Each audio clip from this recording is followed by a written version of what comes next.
हाटतला बस्ती के ग्रामीणों का फायर पेंच कार के विरोध में हॉल रोड जाम। पूर्वी झरिया क्षेत्र अंतर्गत एएसपी सुदामडी कोलवरी में संचालित फायर पेंच बिस्तर के कार्य के विरोध में सोमवार को हाटतला बस्ती के ग्रामीणों ने पेंच की हॉल रोड जाम कर धरना दिया। इस दौरान ग्रामीणों ने बीसीसीएल प्रबंधन के खिलाफ जमकर नारेबाजी की।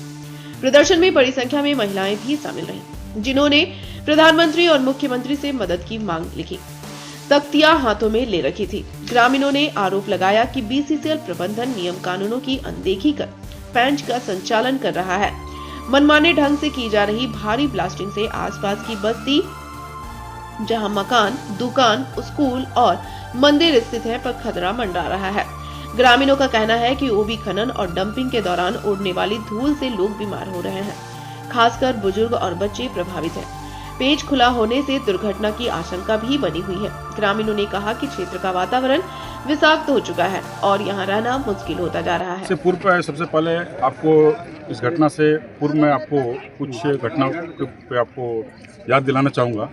इससे पहले जब ये एएसपी कोलेरी का फायर पेच एक्सटेंशन प्रोजेक्ट चालू होने वाला था, उस समय हम लोगों ने आप लोगों को याद किया था और आप लोग आए भी थे, मीडिया में छापा भी था। हमने कहा था कि ये जो प्रोजेक्ट आगे चलेगा, हमें इसे बहुत प्रकार का परेशानी का सामना करना पड़ेगा, हमारे बच्चों को, बूढ़ों को।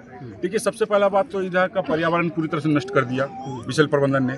बीसीसीएल प्रबंधन केवल रंगदारी करने पर मादा। हम लगातार करीब 1.5 साल से चिट्ठी पे चिट्ठी दे रहे हैं, ठीक है। चिट्ठी देने के बावजूद भी सुनने तक को तैयार नहीं है। हम लोग लास्ट टाइम जब इनके पास गए थे, आई थिंक 14 तारीख को गए थे हम, तो 14 तारीख को हमने उनसे पूछा हमारा डिमांड, तो हमने कहा सर आपके पास हमने चिट्ठी तो दिया है ना, डिमांड तो आपके पास लगातार कंटिन्यू है। उनके पास चिट्ठी तक हमारा नहीं है, वो जरूरत ही नहीं समझते हैं, सबको कीड़े मकोड़े की तरह समझते हैं और केवल एक ही उनका इंटेंशन है और किसी तरह से कुछ लोगों को मिलीभगत करके और केवल नष्ट कर देना। देखिए यहाँ पे सामने आप देख रहे होंगे डीजीएमएस किस नियम के हिसाब से प्रोजेक्ट चल रहा है, हमको इतना केवल बीसीसीएल प्रबंधन समझा दे। कारण कोई भी हो, गलती किसी का भी हो, क्या पब्लिक का वहाँ पे मान लीजिए कि कोई वयस्क है, उसके पास समझदारी हो, किसी कारण से नेगेटिविटी में चला गया हो, नहीं जा रहा हो, बच्चों का क्या दोष, हमको ये समझा दीजिए। छोटे छोटे बच्चे वहाँ पे खेल रहे हैं। अभी कुछ दिन पूर्व आप केंद्र में सुनेंगे एक बच्चा गिर गया, कहीं भी कोई भी घटना घटित हो सकती है। तो हमको बीसीसीएल प्रबंधन के इतना बता दे किस डीजीएमएस के नॉर्म्स के तहत ये प्रोजेक्ट चला रहे हैं।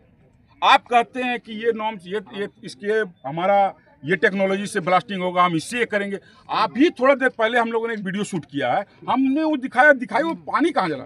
सर आप कुछ भी कर लिए, 5 महीना भगवान बरस के धूल दस को शांत नहीं कर सके, तो आप क्या क्या परेशानी हो रही है आपकी? परेशानी ऐसा क्या है जो नहीं हो रहा हो?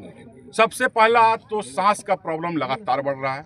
मेरा बच्चा डस्ट एलर्जी से जूझ रहा है। हमारे पड़ोस में गोरा सरकार का जो नातनी है, वो उनको लंग्स का प्रॉब्लम हो गया है।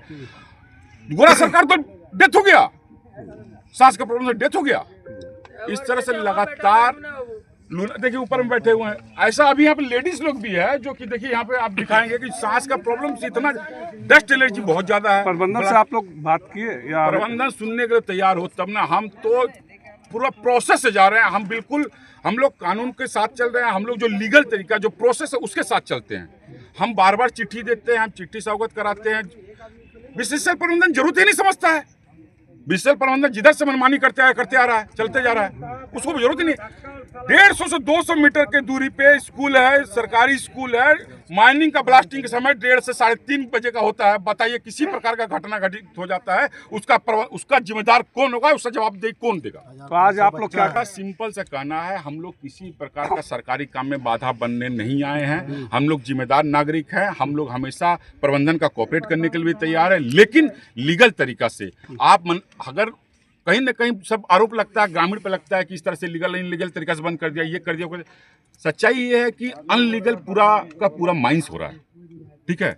बड़े बड़े माफियाओं को, बड़े बड़े खनन माफिया को, कोल माफिया को हाथ में लेके 2-4 जो अगल बगल की जो आवाज़ उठाते हैं उनको खरीद के इस तरह का काम कोई करते हैं। बीसीसीएल प्रबंधन को पहले पूरा समुचित व्यवस्था करना होगा, चाहे जो रैयत हो, बिना रैयत हो, जो भी हो, इंसान सब है। समुचित व्यवस्था करें तब। हाँ, इसके बाद काम तो पूरी तरह बंद होना चाहिए।